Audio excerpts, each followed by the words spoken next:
ৰোগীসকলৰ বাবে ভাল খবৰ চেন্নাই GEM হস্পিটেল তথা এছিয়াৰ সৰ্ববৃহৎ গেষ্ট্ৰোএন্টাৰলজি লেপাৰস্কপিক হস্পিটেলৰ পৰা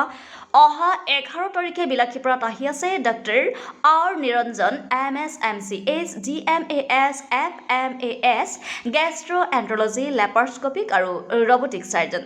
চিকিৎসা সেৱাসমূহ আগবঢ়াব যেনে পেটৰ সমস্যা বদহজম বুকু জ্বলা-পোৰা জণ্ডিছ গেষ্ট্ৰিক আলচাৰ লিভাৰ বিভিন্ন সমস্যা লিভাৰ চিৰচিছ খাদ্যনলী আৰু পাকস্থলীৰ সমস্যা মহিলাৰ স্বাস্থ্য সেৱা পেনক্ৰিয়েটিছ ক্ৰমিক ডিচেণ্ট্ৰি পাইলছ ফিষ্টুলা ফিছাৰ অস্ত্ৰোপচাৰ আদি যিকোনো পেটৰ সমস্যা যদি ভুগি আছে তেন্তে চেন্নাই ডক্টৰৰ পৰামৰ্শ ল'বলৈ যোগাযোগ কৰক যোগাযোগৰ ঠিকনা নিয়ামত মেডিকেল চাচাপাৰা বিলাসীপাৰা পুৰণি বাছ আস্থানৰ ওচৰত যোগাযোগৰ নম্বৰ 9957280970 আৰু 8638824016 ধন্যবাদ